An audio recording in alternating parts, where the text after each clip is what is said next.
Good morning and welcome to the Core Connection. I'm Mira Rubin here with you on Enlightened World Network. And today's topic is allowing. Allowing might sound like a passive act, but we're going to explore today how it is most often a conscious choice to move into trust and presence. So it should be an interesting conversation. Before we get started, let's just take a minute or two to get present. Let's take a deep breath in through your nose and hold it. And imagine clean, crisp oxygen flooding your lungs, flowing into your bloodstream, nourishing all your cells, all your organs, bringing vital life energy to your body and being. And as you exhale, exhale any tension, stress, negativity, fatigue. And now let's take another deep breath in through your nose and hold it. This time, imagine brilliant, bright light lighting you up from the inside out, illuminating, electrifying, and energizing all your cells, your molecules, your electrons, creating a brilliant beam of light and energy from your heart out into the world. And as you exhale, exhale any remaining tension, stress, negativity, fatigue. And now let's press our palms together. Vigorously rub your hands together to feel the friction, the temperature, the pressure, the motion, the tickling and tingling when you stop, and allow all those sensations to bring you present right here, right now, into this remarkable physical form that enables us to experience life. Welcome, welcome, welcome. So today we're talking about allowing. And really what allowing is releasing resistance. So I have a family member who was talking to me about radical acceptance. And I think allowing falls into that category. When we talk about radical acceptance, we're not talking about complacency, nor are we talking about complacency when we talk about allowing. We're really allowing what is to be, essentially, without fighting it, without resisting it, without denying it, without trying to make it into something other than what it is. And in that allowing, in the release of our resistance, it's not giving up, it's just simply releasing resistance. And then when we do release resistance, what happens is that we're enabling flow, we're enabling movement, we're enabling change. When we're resisting something, and it may seem paradoxical, but when we resist something, we're affirming it and strengthening it. And it seems paradoxical because we're trying to fight it, but in fighting it, we're essentially affirming that there's something to fight. And in that affirmation, we're strengthening the very thing that we are resisting or not desiring. It's kind of like with prayers. Oftentimes we pray for abundance. Okay, so when we say please send me abundance, what are we affirming? If we look at it, we're affirming a lack of abundance. And it's a resistance to what is present rather than making way for, allowing an experience. When we allow ourselves to experience abundance, that's kind of the ultimate prayer, is being present to that abundance, being open to it, being appreciative of it, being grateful for it, allowing. And resistance is an interesting thing. When it comes to our human experience, we can find ourselves floating into different emotional states and judging those states, not wanting those states to be our experience, not wanting to fall into that experience that is less than desirable. And as we work to deny, bury, push away the experience, we kind of press it deeper. We kind of affirm it through that resistance. Good morning, Sue. So good to have you here with us this morning. Welcome. Sue says, hi, everyone. This is Sue. Let's step into trust this morning as a united world. Wow. What a beautiful, beautiful, perfect sentiment today to step into a united world. So there's so much going on in our world and so much chaos that there's a temptation to fight it. And I'm not saying that we don't take action. I think that allowing can often get confused with complacency. It's not, and even radical acceptance. Radical acceptance doesn't mean condoning, it doesn't mean agreeing. It means just being with what is present in the moment. It's about bringing ourselves into presence. And as we bring ourselves into presence, what is revealed are appropriate actions that we can take. When we are present and not resisting, not caught in our denial or pushing away, then we can be responsive and response able because we're present to whatever the truth of the circumstances are. And in chaotic times, this call to presence is even more important. This call to allowing what is to be doesn't mean granting permission. It doesn't mean agreeing. It just means being present. When we are able to be present, whatever the state is, then we allow it to move. So when we are in resistance and denial are kind of parts of the same dynamic.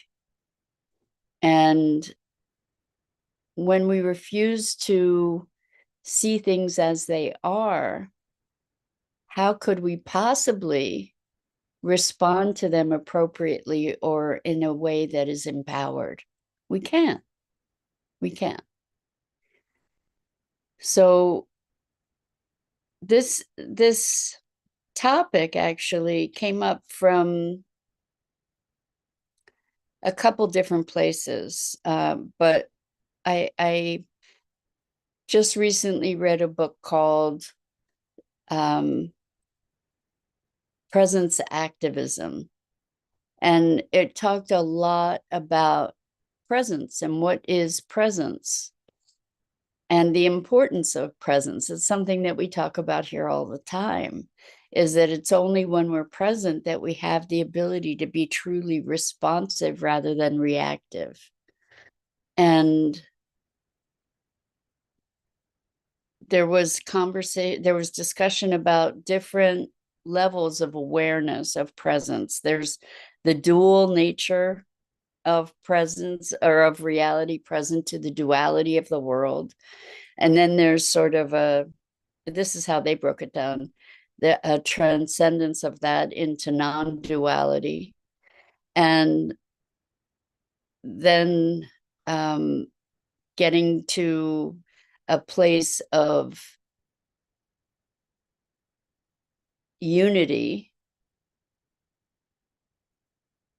where the duality and non-duality kind of converge, and then a place of wholeness where there's a recognition that there was never a duality to begin with, that there is only oneness versus unity. Unity implies the convergence of more than one, right? Where wholeness or oneness is that it's all one and it always has been. So in thinking about this, what's interesting is that in our spiritual search, there's a tendency to value one view over another, one perspective over another, like non-duality as being better than duality, like a more valid, somehow a more valid or a more evolved place of being. And this space of judgment that occurs for so many folks in the spiritual path is a very interesting thing. And I think that as we're talking about allowing, we can recognize that judgment is also a form of resistance. I'm just kind of putting this together in this moment. But if we can explore that judgment is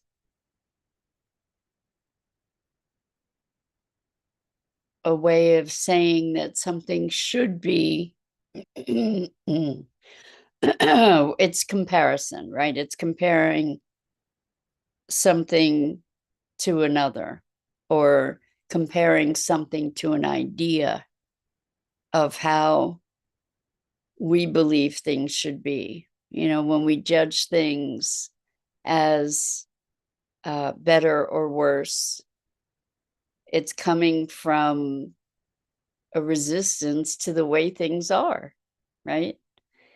And it's a tricky conversation because yes, we have preferences. So how do we navigate this experience of preference and contrast with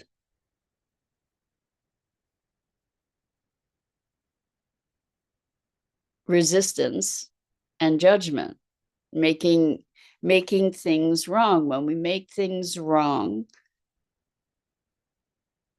then we've got this resistance. So there's a place of being that we can come from that is a place of all of it being perfect, as egregious and painful as so much of it our lives are. You know, that the suffering that exists, the injustice that exists, we're not saying it's okay on a human level, and at some level it's all part of an expression that is in its way whole. I know that that is challenging to to reconcile. So I'm not sure if this is you again, Sue, but from Enlightened World Network, many people struggle with resistance, overwhelm, or feeling disconnected from the present moment. How can people be more mindful and empowered in their actions? What a great question. So you kind of gave the answer in your question, where people are feeling disconnected from the present moment. And I think that how we can become more mindful and empowered in our action is to move more deeply into the present moment, into presence, and presence ourselves to the wonder and awe of this moment. So ways that we can do that are, for one, presencing ourselves to our breath.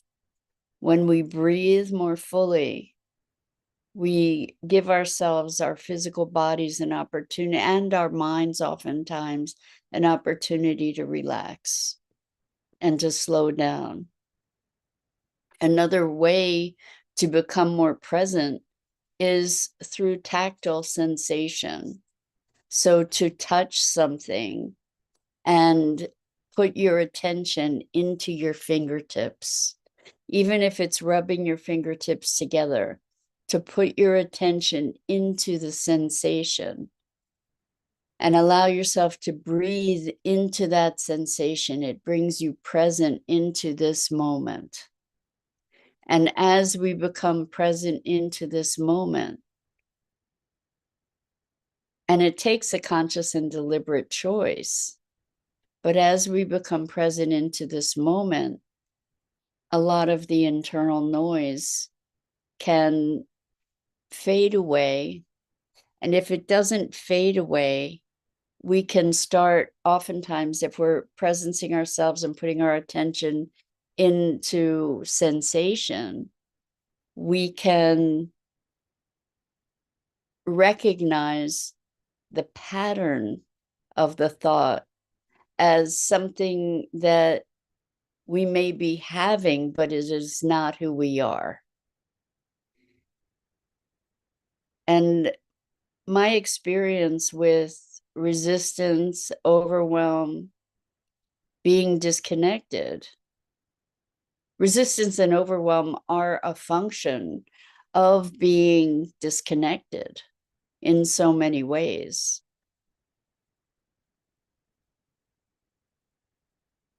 And then we tend to resist the feeling of overwhelm, for example. We tend to judge our emotions and to say, I'm feeling sad. I'm not going to feel sad. I'm going to transform that. And so many of us are very adept at being able to transform our perspective, our emotion, to change our state. And while there is tremendous value in that, and it's an important skill, I'm of the mind to say that it's important to notice what's arising and to allow that rather than resist, deny, exert will to transform it necessarily.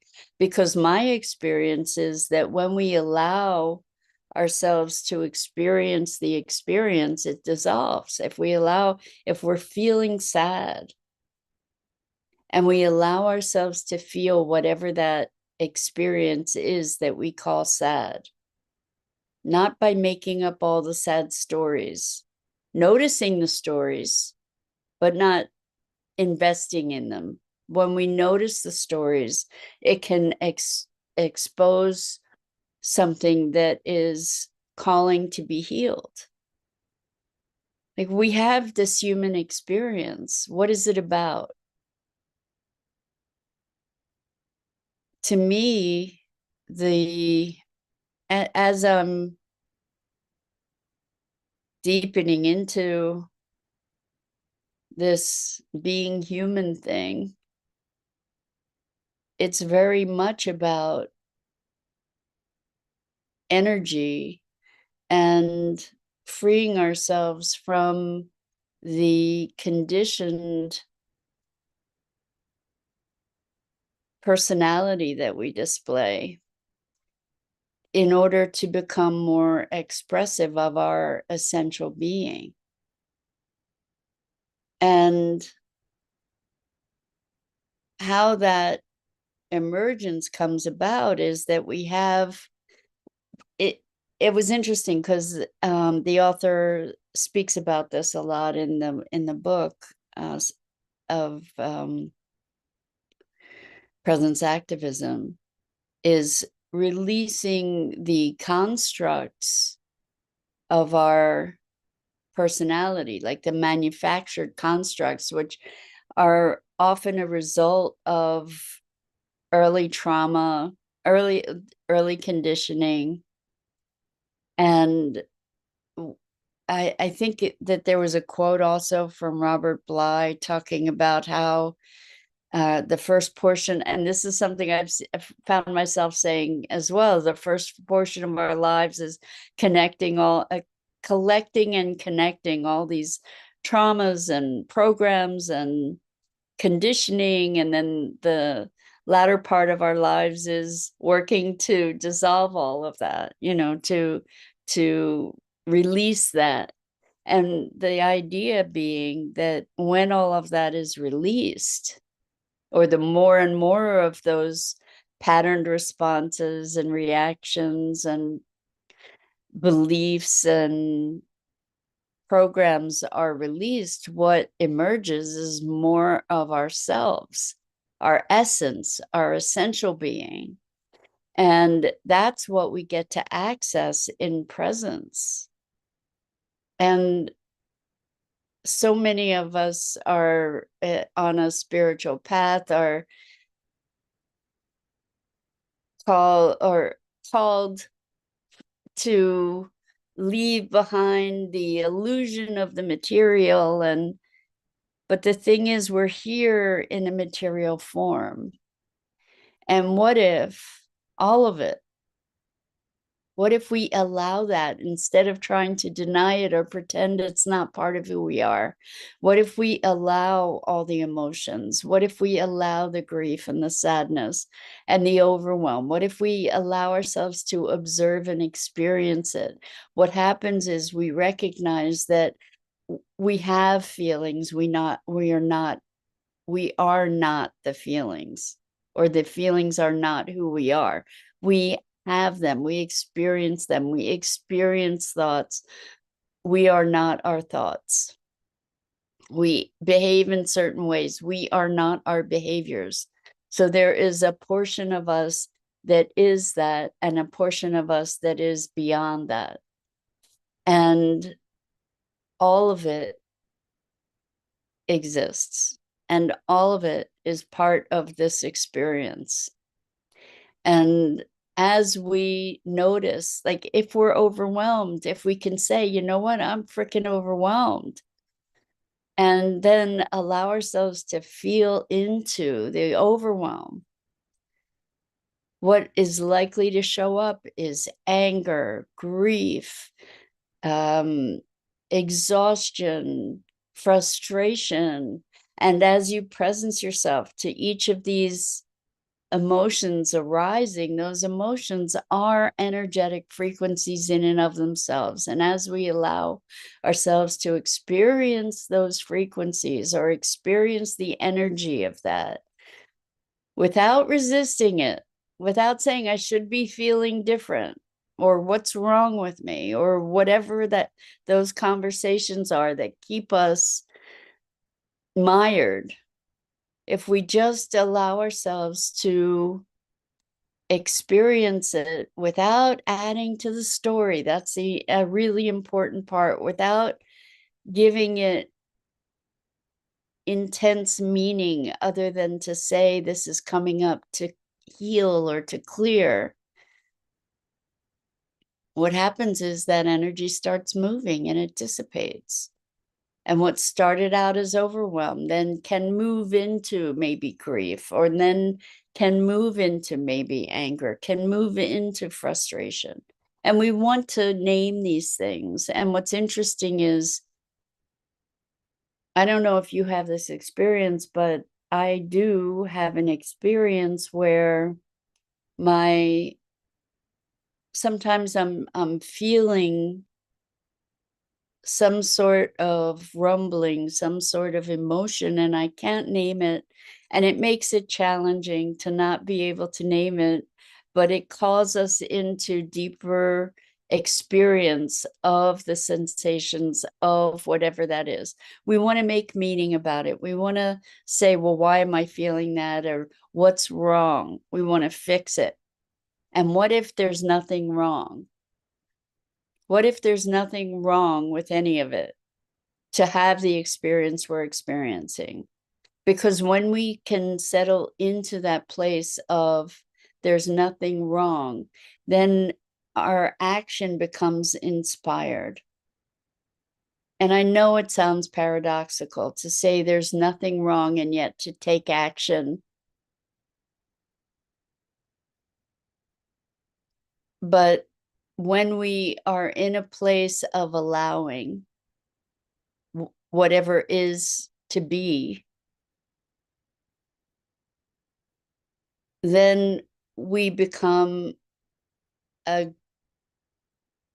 less a more pure conduit for what is wanting to emerge. And we don't have to anticipate it, and we don't have to plan it, and we don't have to sweat over it. We can allow it to emerge. And that's when we release resistance. That's when we allow, and we allow life to flow through us in its expression unimpeded. And the clearer a channel that we can become, the more purely we're able to serve life, and the more rich our experience of life in our self-expression. So that's it for today. I'm Mira Rubin. This is the Core Connection, and I go live here each weekday morning at 9 a.m. Eastern on the Enlightened World Network Facebook page and YouTube channel. And I invite you to please like, follow, and share Enlightened World Network and me. The links are in the description. And as always, it is a pleasure and a privilege to have the opportunity to share these morning musings on what it is to be human with you.